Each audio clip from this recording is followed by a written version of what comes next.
드레스나 헤어스타일보다도 그녀의 얼굴에 핀 미소와 반짝이는 눈빛이 그녀를 더욱 아름답게 만들었다. 오직 사랑에 빠진 여자만이 지을 수 있는 그런 표정이었다. 신부님, 이 결혼이 두 분의 진실한 사랑과 자발적인 마음에 의한 것인가요? 주례사가 미소를 머금고 눈앞에 두 사람을 바라보며 물었다. 먼저 신부님께서 대답해 주시겠어요? 서연은 가슴 가득 숨을 들이마시고 입을 열었다. 이로부터 2년 전 서연은 갑자기 드라마의 주인공이 되어버렸다. 살면서 한 번쯤 누가 그런 꿈을 꿔보지 않았을까? 막장 드라마의 여주인공이 되어서 온갖 감정의 소용돌이를 겪은 끝에 해피엔딩을 맞이하는 것. 하지만 서연은 그런 꿈을 꿔본 적이 없었다. 그녀는 자신의 평온한 삶에 아주 만족하고 있었으니까. 최근 서연은 29살이 되었다. 대학을 졸업하자마자 그녀는 아버지인 박 회장님의 회사에 입사했다. 온 가족을 위한 의류를 생산하고 판매하는 꽤 큰 패션 그룹이었다. 회사는 작은 봉제 공장에서 시작했지만 여러 개의 공장을 거느리고 이제는 누구나 아는 브랜드로 성장했다. 서연은 어릴 때부터 회사 사람들과 많은 시간을 보냈다. 서연이 3살 때 어머니는 하늘나라로 가셨다. 박 회장님은 낯선 부모의 손에딸을 맡기고 싶지 않아서 어딜 가든 서연을 데리고 다녔다. 덕분에 청소부 아주머니부터 격리팀 직원까지 모두가 서연의 이모고 삼촌이 되어주었다. 당연히 그녀는 커서 이 회사와 운명을 함께하겠다고 결심했다. 서연은 인턴부터 정직하게 시작해서 빠르게 승진하여 마케팅 이사 자리까지 올랐다. 그녀는 단 한 번도 아버지의 힘을 빌리지 않고 오직 자신의 능력으로 모든 것을 이뤄냈다. 일은 재미있었고 성과도 훌륭했다. 효과적인 광고 캠페인을 기획하고 패션 잡지를 창간했으며 브랜드를 세계 시장에 알리는데 큰 공을 세웠다. 아버지는 늘 자신이 세상을 떠나면 서연이 회사를 이끌기를 바라셨다. 하지만 서연은 그 자리를 여동생인 미나에게 양보하기로 마음먹었다. 기억하는 한 서연은 언제나 미나에게 모든 것을 양보했다. 진심으로 동생을 가엽게 여겼기 때문이다. 사실 미나는 의붓 여동생이었다. 아버지가 재혼하면서 서연의 삶에 나타난 아이였다. 미나의 친아빠는 끔찍한 사람이었다. 아내와 딸을 학대했고 결국 감옥에 갔다. 서연은 아주 어릴 때 어른들의 대화를 엿듣고 그 사실을 알게 되었다. 그날 미나와 숨바꼭질을 하다가 아빠 서재 책상 밑에 숨어 있었는데 새어머니와 의붓 여동생의 기구한 삶에 대한 자세한 이야기를 듣게 된 것이다. 그녀는 평생 잊지 못할 아버지의 목소리를 똑똑히 기억했다. 경찰이 도착했을 때 지선 씨는 의식을 잃은 채 발견됐고 미나는 침대 밑에 숨어서 울고만 있었대. 내가 꺼내려고 했지만 아이가 너무 겁에 질려서 다행히 이웃들이 비명을 듣고 바로 신고해줘서 망정이지. 그날 이후 서연은 미나에게 진짜 가족이 되어주리라 진심으로 다짐했다. 서연은 동생이 아빠에게 애교를 부리며 따르는 것을 보아도 전혀 질투하지 않았다. 오히려 미나가 아버지를 친아빠처럼 사랑하고 과거의 아픔을 잊어가는 것 같아 기뻤다. 심지어 다른 장난감을 선물 받았을 때 미나가 서연의 선물을 더 마음에 들어하며 울음을 터뜨리면 서연은 망설임 없이 자신의 것을 동생에게 건네주곤 했다. 그녀는 욕심이 없는 아이였다. 자매가 어른이 되고 아버지가 편찮아지기 시작하자 미나는 서연에게 회사를 자기에게 맡겨달라고 조르기 시작했다. 언니는 지금 하는 일 좋아하잖아. 그녀는 애원하는 눈빛으로 언니를 바라보며 말했다. 굳이 뭘 바꾸려고 해? 언니는 돈도 충분히 많잖아. 나는 내가 뭔가를 할 수 있다는 걸 증명해 보이고 싶어. 대표가 되고 싶단 말이야. 하지만 넌 예전에 이런 거에 관심 없었잖아. 옷 디자인만 하고 싶다고 했으면서. 그때 서연은 미간을 찌푸렸다. 그리고 솔직히 지금 아빠 유산 얘기는 하고 싶지 않아. 아빠가 오래오래 사셨으면 좋겠어. 미나는 입술을 꾹 다물고 파도처럼 잠시 물러섰다가 이내 더 강한 기세로 밀려왔다. 나도 아빠 사랑해. 하지만 아빠가 영원히 사실 순 없잖아. 우리 미래를 생각해야지. 오해가 생기지 않도록 미리 아빠랑 다 상의해둬야 해. 결국 서연은 양보했다. 박 회장님은 그 결정이 옳은지 의심했지만 그는 늘 딸을 믿어왔다. 서연은 설득의 달인이었다. 그렇게 서연은 자신의 삶을 즐기고 있었다. 훌륭한 동료들과의 직장 생활, 새로운 프로젝트 그리고 사랑하는 남편과의 결혼 생활까지. 그리고 어느 흐린 아침, 서연이 자신도 모르는 사이 드라마의 첫 회가 시작되었다. 그녀는 출장에서 돌아오는 길이었다. 여자는 행복했다. 유명 패션 브랜드와 계약을 성사시켜 엄청난 성공과 고객 유입을 약속하는 콜라보를 따냈기 때문이다. 토요일 아침 서연은 며칠 일찍 도착했다는 기쁨에 서둘러 집으로 향했다. 파리에 남아서 팀원들과 주말을 보낼 수도 있었지만 그러지 않았다. 남편 민준에게 깜짝 선물을 해주고 싶었기 때문이다. 서연은 남편에게 공항으로 마중 나오라고 부탁하지도 미리 전화하지도 않았다. 그녀는 예쁜 속옷도 챙겨 입고 파리에서 사온 비싼 와인이랑 치즈, 그리고 아직도 바삭바삭 소리가 나는 바게트까지 챙겼다. 서연은 최근 몇 달간 자신이 일에 너무 많은 시간을 쏟았다는 것을 알고 있었다. 하지만 오늘은 남편을 사랑과 다정함으로 감싸주며 모든 것을 만회할 생각이었다. 그녀는 욕조에 물을 가득 채우고 와인을 마시는 모습을 상상했다. 그래, 아침부터 누가 그들의 이런 작은 사치를 막을 수 있겠는가. 집에 도착했을 때 그녀를 맞이한 것은 다른 여자였다. 안녕하세요. 젊은 여자가 양동이 옆에 얼어붙은 채 당황하며 말했다. 그녀는 유니폼을 입고 긴 노란색 고무장갑을 끼고 있었다. 네, 안녕하세요. 서연은 식료품이 든 봉투를 고쳐들며 고개를 끄덕였다. 누구세요? 아, 저 청소업체에서 나온 희진이라고 합니다. 여자가 재빨리 대답했다. 민준 씨가 청소 좀 부탁하셨어요. 지금 막 나가셨는데 2시간 뒤에 돌아오신다고. 그래요? 서연은 순간 실망했지만 이내 마음을 다잡았다. 그럼 방해하지 않을게요. 내가 오기 전에 집을 청소하려고 했구나. 귀엽기는. 그녀는 생각했다. 뭐, 와인 마시는 건 저녁으로 미뤄도 되지. 서연은 아파트 안쪽으로 걸어 들어갔지만 청소부가 그녀를 멈춰 세웠다. 잠시만요. 거기는 아직 청소 안 했는데요. 여자의 얼굴이 창백해지고 눈동자가 불안하게 흔들렸다. 서연은 그런 반응에 놀라 미간을 찌푸렸다. 괜찮아요. 나 그 돼지랑 5년이나 같이 살았어요. 널브러진 양말이나 빈 맥주캔 따위엔 놀라지 않아요. 그녀는 손을 내저으며 계속 걸어갔다. 잠깐만요. 하지만 여자가 다급하게 말했지만 서연은 이미 부엌으로 들어선 후였다. 그녀는 식탁 위에 남겨진 호화로운, 아니, 로맨틱한 저녁 식사의 흔적을 보고 경악했다. 친구가 결혼 선물로 준 그녀가 아끼는 촛대 위에서 초는 절반 이상 타들어가 있었다. 음식 찌꺼기가 말라붙은 더러운 접시들, 파스타와 해산물, 핑크색 립스틱 자국이 남은 빈 와인잔 2개, 그리고 딸기와 치즈, 과일, 견과류가 담긴 접시, 딸기. 서연은 딸기 알레르기가 있었. 이게 대체 뭐야? 서연은 차갑게 식어가는 몸을 느끼며 중얼거렸다. 그녀는 봉투를 식탁 위에 던져두고 굳어버린 청소부를 지나쳐 침실로 달려갔다. 여자는 침실 문을 활짝 열고 흐트러진 침대를 보았다. 방 안은 후텁지근했고 아로마 향초와 땀, 그리고 무언가 다른 냄새가 뒤섞여 있었다. 한쪽에는 샴페인 양동이와 빈 병이 놓여 있었다. 서연은 입을 틀어막았다. 바닥에 뒹구는 것을 보고 속이 메스꺼워졌기 때문이다. 바닥에 뒹구는 그 고무 포장지. 우리 1년 넘게 피임 안 했는데. 서연은 오랫동안 아이를 원했지만 신은 그들에게 아기를 보내주지 않았다. 이제 보니 그럴 만한 이유가 있었던 모양이다. 등 뒤에서 바닥이 삐걱거리는 소리가 났다. 서연이 획 돌아보자 아주 슬픈 표정의 희진이 서 있었다. 죄송해요. 제가 남의 일에 참견할 건 아니지만. 괜찮으세요? 그녀는 장갑 낀 손을 초조하게 비비며 속삭였다. 서연은 고개를 끄덕였지만 전혀 괜찮지 않았다. 청소부는 그녀의 얼굴을 보더니 서연 자신도 몰랐던 사실을 말해주었다. 우시는 거예요. 서연은 황급히 얼굴을 닦았다. 축축했다. 자신도 모르게 울고 있었던 것이다. 그녀는 서둘러 가방에서 지갑을 꺼내 당황한 청소부에게 돈을 쥐어주었다. 일해주셔서 감사해요. 이제 가보셔도 돼요. 하지만 저 아직 아무것도 못했는데요. 여자가 어쩔 줄 몰라 했다. 그러니까 감사하다는 거예요. 서연이 슬프게 웃었다. 여자가 떠나자 서연은 정신을 차리려 애썼다. 하지만 소용없었다. 여자는 부엌으로 가서 접시와 와인잔, 심지어 촛대까지 쓰레기통에 던져버렸다. 청소부에게 장갑이라도 빌릴걸 하는 후회만 들었다. 그러고는 와인병을 따서 커피 머그잔에 콸콸 따랐다.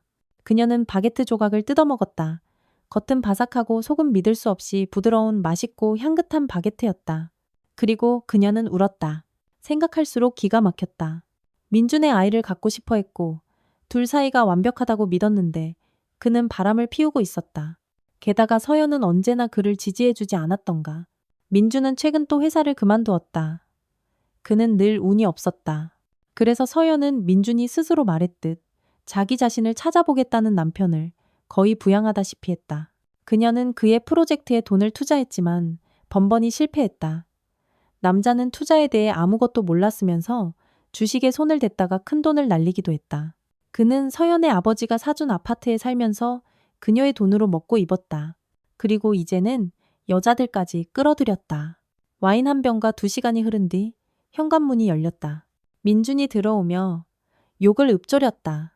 그는 침실로 갔다가 더 큰 소리로 욕설을 내뱉었다.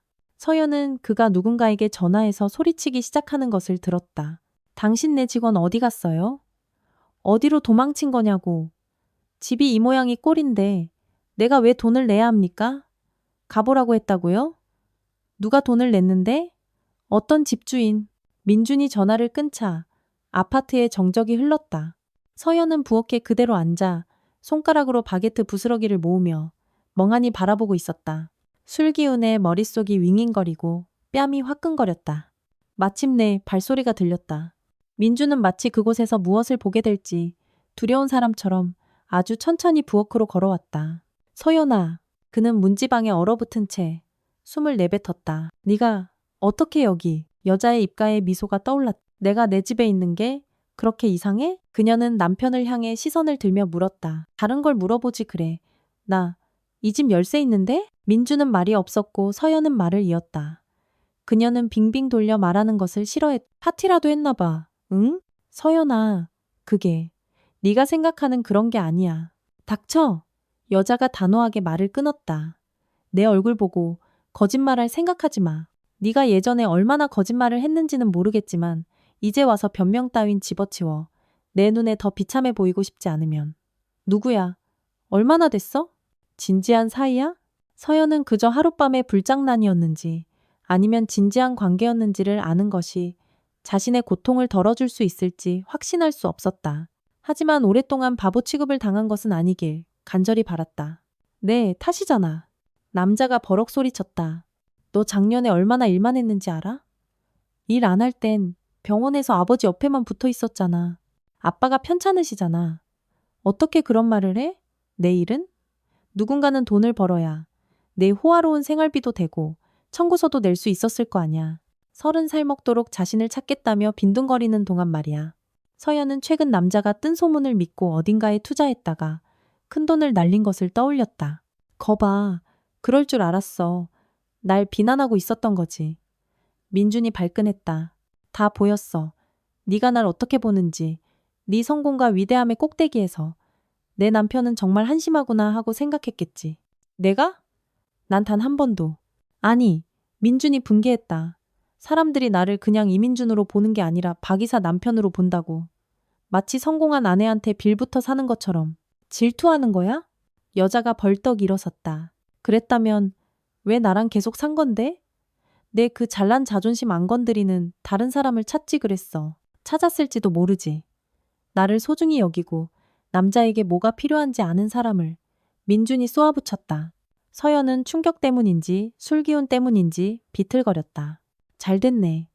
그럼 그 여자한테 썩 꺼져. 뭐라고? 내 집에서 당장 나가. 이민준. 내 성씨도 같이 가지고. 서연이 단호하게 쏘아붙였다. 그러자 민준의 기세가 순식간에 꺾였다. 그의 시선이 아내의 얼굴 위에서 방황했다. 그는 그녀에게 달려가 무릎을 꿇었다. 서연아, 우리가 잘못 시작했어. 그러니까 이건 실수였어. 순간의 약함이었다고. 그 여자는 아무것도 아니야. 내가 바보였어. 달콤한 말에 넘어가서 술에 취해서. 알겠어? 그는 서연이 뿌리치는 손을 잡으려 했으며 변명을 늘어놓았다. 나한테 2번째 기회를 줘. 그냥. 네가 너무 멀어졌었잖아. 난 네가 나한테 식었다고 생각했어. 내 업무 미팅 사이에 끼워 넣은 스케줄 같은 섹스라니. 왜 아직도 내 바람을 내 탓으로 돌리려는 거야? 나 너랑 이혼할 거야. 알겠어?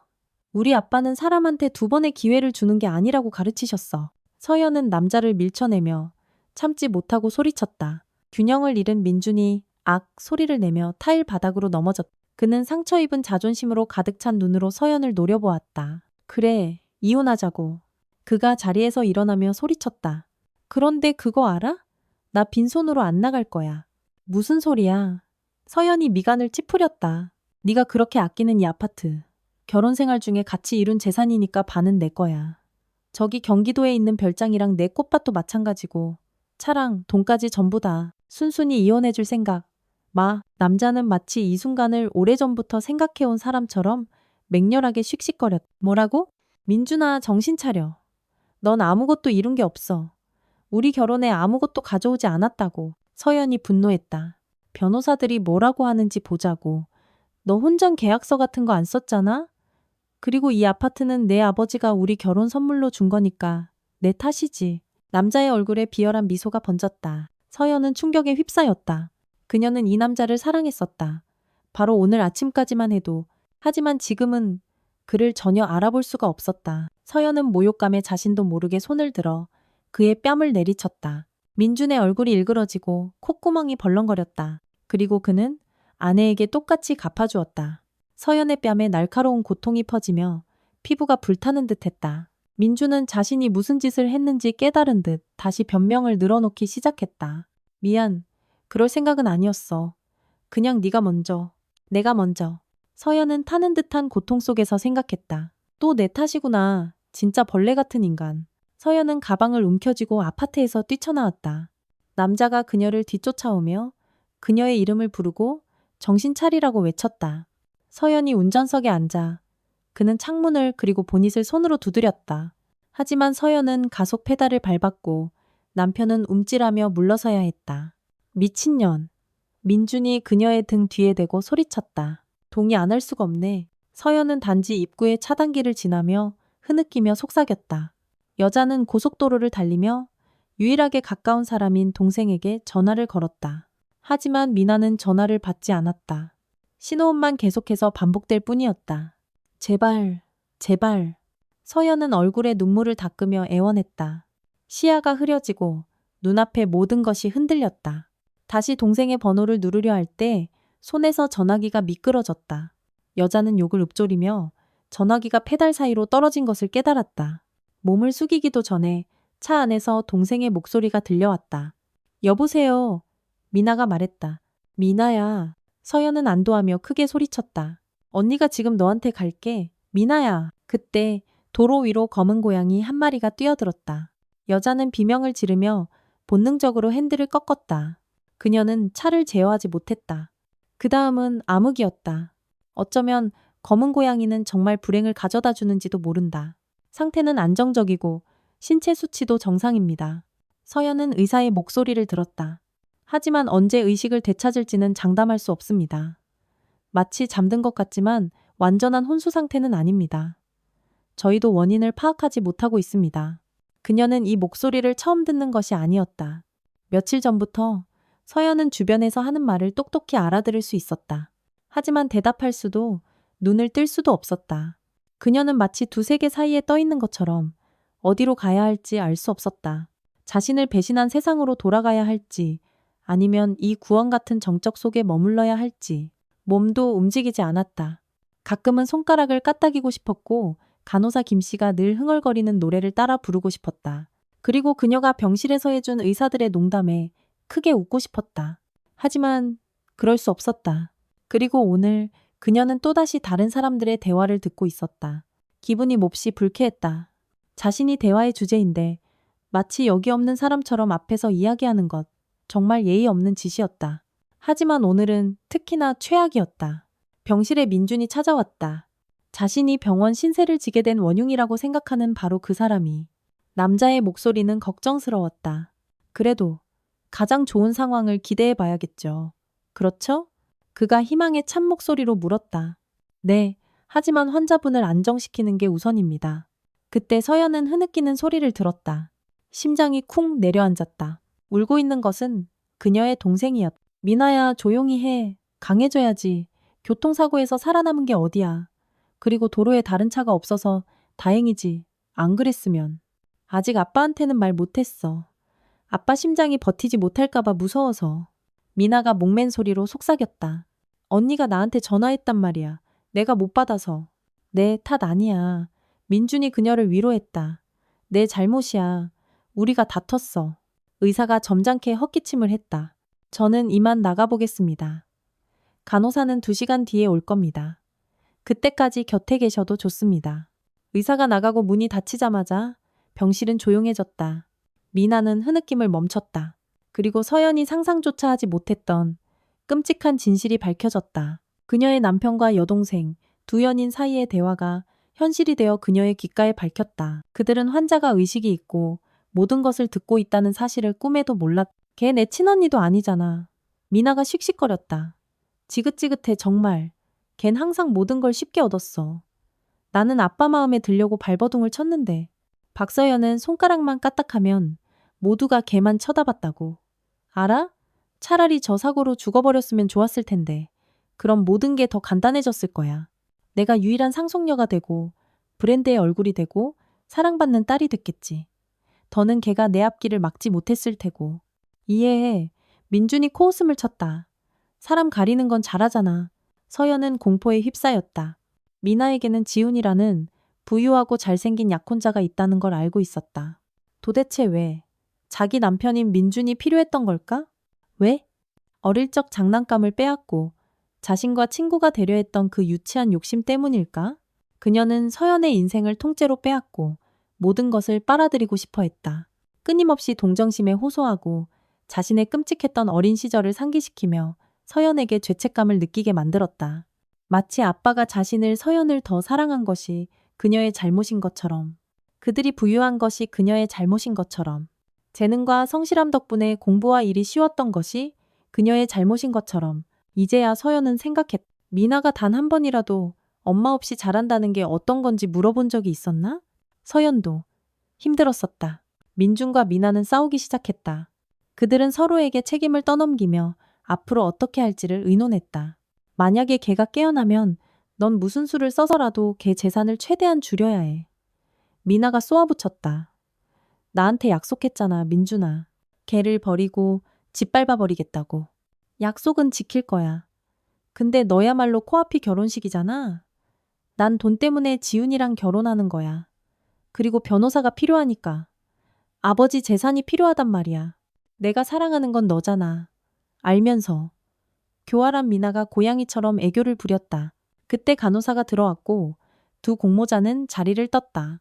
하루 뒤 서연은 눈을 떴다. 그녀가 기운을 차리자 민준이 병실로 불려왔다. 그는 서연을 보고 창백해졌지만 아내는 그에게 미소를 지었다. 여보, 여기 있었구나? 그녀는 오른팔이 깁스를 한 탓에 약한 왼손을 그에게 뻗었다. 무슨 일이었어? 아무것도 기억이 안 나. 의사 선생님들도 제대로 설명 안 해주고. 기억이 안 나? 그가 속삭였다. 서연은 이마를 찌푸렸다. 의식 속에 남은 마지막 기억은 파리 출장이었다. 사고 때문에 선택적 기억 상실이래요. 민준의 얼굴에 놀라움이 그리고 이내 안도감이 스쳐 지나갔다. 그는 아내에게 달려가 그녀를 껴안았다. 내 사랑 정말 걱정했어. 그가 속삭였다. 서연은 속이 메스껍다며 양동이를 달라고 했다. 의사들은 약 때문이라고 생각했다. 하지만 그녀만이 알고 있었다. 남편의 냄새 때문이라는 것을. 그에게서는 미나의 향수 냄새, 역겹도록 달콤한 냄새가 났다. 왜 전에는 알아채지 못했을까? 일주일이 지났다. 서연은 퇴원을 준비하고 있었다. 다행히 사고로 크게 다치지는 않았다. 머리를 부딪히고 팔을 다친 정도였다. 지금 서연의 무릎 위에는 책이 놓여 있었다. 그녀는 책을 보고 있었지만 글자는 눈에 들어오지 않았다. 1시간 동안 한 단어도 읽지 못했다. 자신의 인생에서 셰익스피어의 비극보다 더한 비극이 펼쳐지고 있는데 소설 속 주인공들에게 공감할 여유가 어디 있겠는가? 서연의 머릿속에서 계획이 무르익기 시작했다. 아주 단순한 계획이었다. 하지만 허세는 필요 없었다. 오직 효과만 있으면 되었다. 그녀는 계획의 첫걸음을 떼려고 했다. 하지만 그 걸음은 그녀를 미끄러운 길로 이끌고 있었다. 지금까지 한 번도 가보지 않았던 길로. 서연은 입술을 깨물며 생각했다. 과연 내가 해낼 수 있을까? 병실 근처에서 간호사들의 대화 소리와 웃음소리가 들리자 그녀는 정신이 번쩍 들었다. 시선이 준비해둔 지갑으로 향했다. 결심해야 했다. 문이 열리고 안으로 김 간호사가 들어왔다. 서연이 이미 친해진 그 간호사였다. 몸집이 있고 나이가 좀 있으며 항상 화장과 머리 손질을 하고 있는 여자였다. 자, 우리 예쁜이. 이따가 차나 한잔하자고. 그녀는 동료에게 말하고는 환자에게 시선을 돌렸다. 우리 서연 씨, 어때? 괜찮아? 서연은 고개를 끄덕이며 지갑을 더 꽉 쥐었다. 김 간호사는 콧노래를 흥얼거리며 약이 담긴 카트를 밀고 들어왔다. 자, 자기 전에 주사 한 방 맞을까? 지금 진통제 놔주면 아기처럼 푹 잘 거야. 내가 캐피어도 가져다 줄게. 여자는 환자를 유치원생 다루듯 말했다. 주사 안 맞을래요. 서연이 단호하게 속삭였다. 정말? 김 간호사가 미간을 찌푸렸다. 아프면 참지 마. 서연은 고개를 저었다. 괜찮아요. 정말이에요. 알았어, 환자가 왕이지. 여자가 기뻐했다. 그럼 상처 어떻게 아물고 있는지나 보고 갈게. 넌 날 정말 기쁘게 해. 이렇게 빨리 진통제 끊는 사람 별로 없거든. 봐. 곧 퇴원하겠다 우리 제비 아가씨. 서연은 지갑을 쳐다봤다. 아니, 그녀가 약을 거부한 것은 주사 바늘이 무섭거나 통증이 약해져서가 아니었다.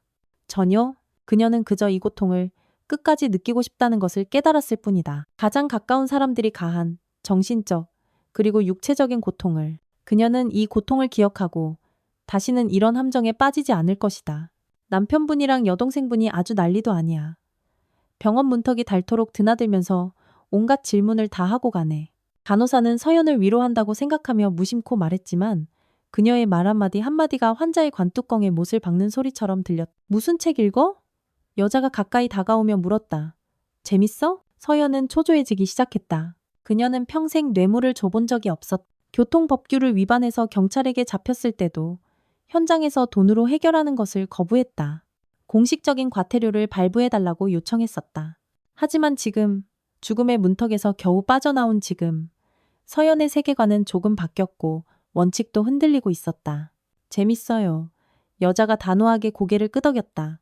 죄송하지만 간호사님도 이 책을 읽어보셨으면 해요. 자, 받으세요. 서연은 떨리는 손가락을 애써 진정시키며 두툼한 현금 뭉치를 꺼내 책 페이지 사이에 끼워 침대 옆 탁자 위에 놓았다. 뺨이 붉어졌다. 부끄러웠다. 이게 뭐야? 여자는 놀라며 자신도 모르게 문 쪽을 힐끗 쳐다봤다. 마치 누가 엿듣기라도 할 것처럼. 그녀는 책으로 선뜻 손을 뻗지 않았지만 서연은 간호사가 갑자기 땀이 난 손바닥을 가운자락에 닦는 것을 보았다.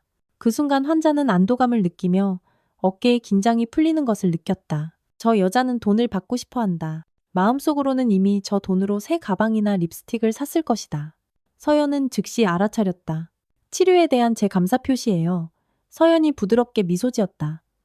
그리고 간호사님의 보살핌에 대한 감사요. 김 간호사님. 이럴 필요 없는데.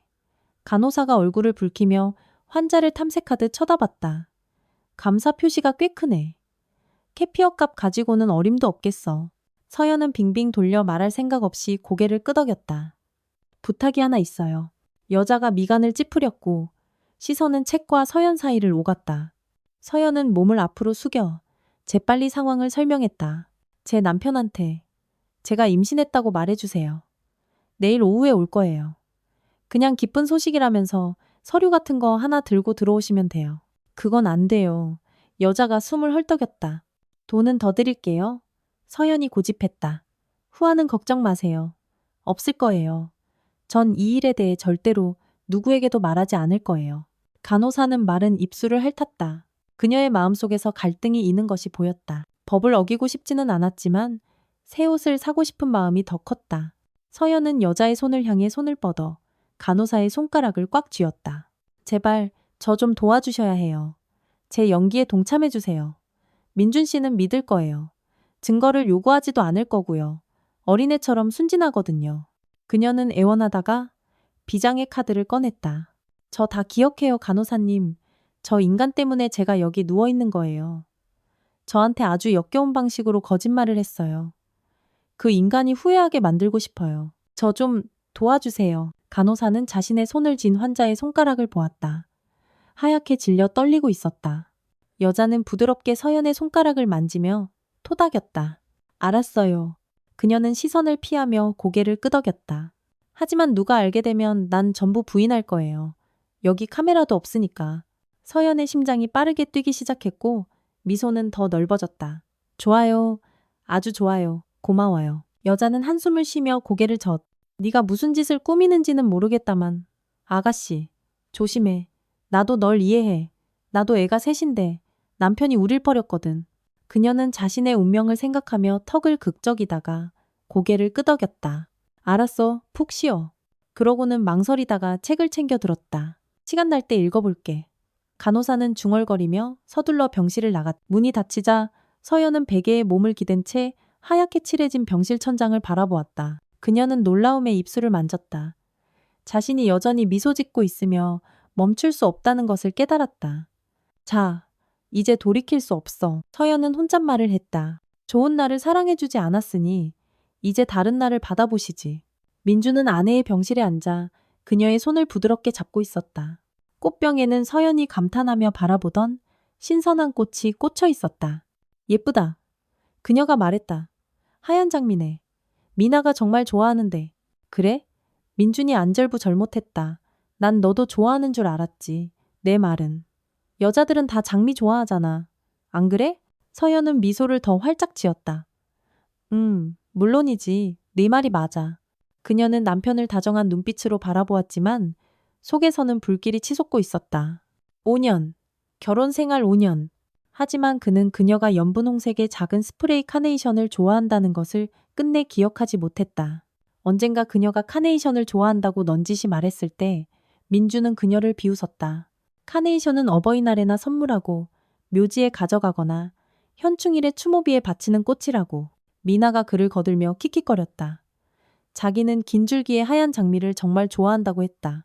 그때 이미 서연은 모든 것을 알아차렸어야 했을까? 하지만 어떻게? 사랑하는 사람들에게서 어떻게 악을 볼 수 있었을까? 그녀는 그러지 못했다. 그리고 그 대가를 치렀다. 남편과의 대화는 겉돌았다. 서연은 초조해지기 시작했지만 마치 무대 위에 등장하는 배우처럼 때마침 세 번째 인물이 나타났다. 김 간호사는 평생 이런 역할을 준비해 온 사람처럼 행동했다. 그녀는 노크를 하고 병실에 들어와 변함없이 캐피어 한 잔을 들고 있었다. 서연 씨, 캐피어 왔어요. 그녀는 노래하듯 말하고는 남편을 보고 더 활짝 웃었다. 어머나, 미래의 아버님 오셨네요. 민준의 얼굴이 길어지고 서연은 손뼉을 쳤다. 제가 아직 말 안 했는데 간호사님? 아, 여자가 진심으로 놀란 척했다. 제가 서프라이즈를 망쳐버렸네요. 이런, 제발 용서하세요. 민주는 당황스럽고 붉어진 서연의 얼굴로 시선을 돌렸다. 서연아, 무슨 일이야? 서연은 김 간호사가 미리 건네준 진단서를 꺼냈다. 우리 부모가 될 거야, 민준 씨. 의사 선생님들도 처음엔 몰랐대. 워낙 초기라서. 그런데 오늘 다시 검사했어. 우리 아기 가졌어? 그녀는 활짝 웃었고 속눈썹에 눈물이 맺혔다. 민주는 어안이 벙벙해 있다가 갑자기 아내를 끌어안았다. 정말 기뻐. 여보. 그가 속삭였다. 김 간호사는 캐피어를 탁자에 놓고 윙크를 하며 병실을 나갔다. 일주일 후 서연이 퇴원할 때 그녀는 작은 파티를 열기로 했다. 우리 집에 지훈 씨랑 미나 초대하고 싶어. 우리 넷이 모인 적 한 번도 없잖아. 우리한테 이보다 더 가까운 사람이 어디 있겠어. 그녀가 말했다. 우리가 아기 가졌다는 소식도 알리고 싶. 너무 이른 거 아니야? 그 생각이 마음에 들지 않았던 민준이 중얼거렸다. 벌써부터 소문내면 어떡해. 서연이 웃었다. 무슨 소리야? 설마 내 동생이 나쁜 소문이라도 내겠어? 그녀는 어리둥절한 남편에게 서류 몇 장을 더 내밀었다. 여기에도 서명 좀 해줘. 병원 서류 작업이 뭐가 이렇게 복잡한지. 당신이 내 보호자잖아. 난 서명 못해. 이 팔로는 알잖아. 그녀는 깁스를 한 팔을 가리키며 침울하게 고개를 끄덕였다. 민주는 읽지도 않고 모든 곳에 자신의 서명을 휘갈기고 성과 이름을 적었다. 김 간호사는 미소를 지으며 서둘러 서류를 치웠다. 민주는 그 외에도 병실에 유명한 변호사 한 명이 자주 드나들었다는 사실을 까맣게 몰랐다. 저녁에 미나와 지훈이 그들의 아파트로 찾아왔다. 서연은 그들을 반갑게 맞이했다. 미나야, 네가 좋아하는 걸로 다 준비했어. 여자가 활짝 웃었. 두 사람이 부엌으로 들어서자 미나의 얼굴이 창백해졌다. 식탁 위에는 민준이 쓰레기통에서 다시 꺼내와야 했던 바로 그 촛대가 놓여 있었다. 딸기, 견과류, 해산물, 파스타. 연인들의 데이트 때와 똑같은 저녁 식사였다. 민준과 미나는 서로 시선을 교환했다. 지우는 아무것도 모른 채 서연과 이야기를 나누고 있었다. 그들은 웃으며 사업 이야기를 했다. 지우는 훌륭한 변호사였다. 서연이 어깨너머로 돌아보았다. 왜 그렇게 서먹하게 굴어? 그녀가 부드럽게 물었다. 미나야, 내가 티라미수도 사놨어. 냉장고에 있어. 미나의 입술이 떨렸다. 그녀는 언니의 얼굴을 보며 지금 일어나는 모든 일이 우연일 리 없다고 생각했다. 그러고 나서 침실로 가도 돼. 서연이 명랑한 목소리로 말했다. 뭐? 미나가 숨을 헐떡였다. 아, 내 노트북에 최근 우리 파트너사 패션쇼 사진이 있거든. 서연이 간신히 미소를 지으며 설명했다. 저녁 식사는 이상하게 흘러갔다. 서연과 지우는 대화 주제가 끊이지 않는 듯 쉴 새 없이 이야기했다. 하지만 민준과 미나는 먹지도 못하고 그저 포크로 접시만 긁고 있었다. 디저트 후에 서연은 남편의 손을 잡고 다정하게 바라보며 손님들에게 말했다. 좋은 소식이 있어요. 우리 아기 가졌어요. 너 이제 이모 되는 거야, 미나야. 미나는 분노의 얼굴이 순식간에 잿빛으로 변했고 눈초리가 날카로워졌다. 그녀는 민준을 쳐다보며 억지 미소를 지었다. 축하해. 그녀의 목소리가 속삭임처럼 흘러나왔다. 지우는 진심으로 기뻐하는 듯했다. 정말 좋은 소식이네요. 저도 대가족을 꾸리는 게 꿈이에요. 그가 미나의 손을 만지며 말했다. 저녁 식사 후 서연은 지훈을 서재로 데려가며 연인들을 남겨두었다. 저녁은 내가 쌌으니 설거지는 두 분이 해주세요. 서연이 미소 지으며 말했다. 식기세척기에 다 넣어주세요. 저는 그동안 지훈 씨랑 어떤 사기꾼들이 저작권으로 소송 걸려고 했던 광고 캠페인에 대해 상의 좀 할게요. 있잖아요. 지훈 씨. 정말 대단한 것 같아요. 법에 대해 이렇게 해박하시다니. 우리 회사에 꼭 필요한 변호사님이세요. 에이, 뭐료. 그렇게 대단하지 않습니다. 지훈이 겸손하게 손을 내저었다. 민준과 미나는 단둘이 남자마자 서로에게 달려들었다. 대체 무슨 짓이야? 미나가 분노에 찬 속삭임으로 말했다. 이 저녁 식사, 와인, 딸기. 민준이 뒤통수를 극적였다. 나도 몰라. 의사들이 기억이 선택적으로 돌아올 수 있다고 했어. 아마 그런 거 아닐까? 상관없어. 미나가 고개를 저었다. 걔 임신했대, 민준아. 네가 걔 임신 못하게 비타민 대신 피임약 준다고 했잖아. 아이는 나한테서만 낳을 거라고 했잖아. 그랬지. 근데 걔가 1년 넘게 먹었으니까 내성이 생겼을 수도 있지. 넌 항상 변명뿐이야. 어떻게 나한테 이럴 수 있어. 미나가 남자의 가슴을 치며 씩씩거렸다. 마리아, 너도 마찬가지야. 내 약혼자는 얼마나 성공했어. 서연이가 저녁 내내 그 사람 칭찬만 하더라. 입이 마르도록. 심지어 만지기까지 했어. 아내가 한 칭찬에 자존심이 상한 민준이 투덜거렸다. 그래서 뭐? 질투한다는 말은 아니겠지. 너 걔 사랑해? 마리아의 얼굴이 불그락푸르락해졌다. 민준이 무언가 투덜거리자 마리아가 흐느끼기 시작했다. 민준은 즉시 누그러져 여자를 끌어안았다. 왜 울어, 미나야. 난 너 사랑해, 정말이야. 그냥 아기 소식에 정신이 없어서 그래. 걔는 항상 그래. 미나가 코를 훌쩍였다. 항상 한 발 앞서가. 넌 벌써 질투하잖아. 걔가 애 낳으면 어떻게 될 것 같아? 젠장, 내가 내 아이를 낳고 싶었는데. 내가 조금만 참아, 자기야. 그 늙은이가 곧 세상을 뜨면 너한테 모든 걸 남겨줄 거야. 민준이 그녀를 위로했다. 그 순간 박수 소리가 들려왔다. 부엌으로 지훈과 서연이 돌아와 있었다. 지훈은 놀란 기색이 아니었다. 내가 말했죠? 서연이 남자를 향해 말했다. 그는 고개를 끄덕이며 무심한 시선으로 약혼녀를 쏘아보았다. 마리아 씨, 정말 감탄했습니다. 그가 선언했다. 더 이상 디자이너는 안 해도 될 것 같군요. 배우로 한번 전향해보세요. 저를 완벽하게 속이셨네요, 세상에. 너무 마음 쓰지 마세요. 서연이 가슴에 팔짱을 끼고 문설주에 어깨를 기댄 채 그를 위로했다. 우리가 사랑하는 사람을 믿는 건 잘못이 아니에요. 우리 믿음을 짓밟는 사람들이 잘못된 거죠. 미나가 민준보다 먼저 정신을 차렸다. 분노로 얼굴이 붉어지고 거친 숨을 몰아쉬며 그녀는 소리치기 시작했다. 그래, 어쩔 건데. 우리가 걸려들었다고 생각해? 결국 누가 손해볼 것 같아? 넌 어차피 아빠를 설득해서 회사를 내 이름으로 돌려놨잖아. 유언장은 이미 작성됐어. 내가 대표가 되는 즉시 널 해고할 거야. 그리고 그 늙은이는 오늘 내일 하는데 민준이는 너한테서 재산 한 푼 안 남기고 떠날 거고. 알겠어? 서연은 참지 못하고 웃음을 터뜨렸다. 안타깝네. 민준 씨가 내 재산에 대한 모든 권리를 포기한다는 서류에 직접 서명했는데.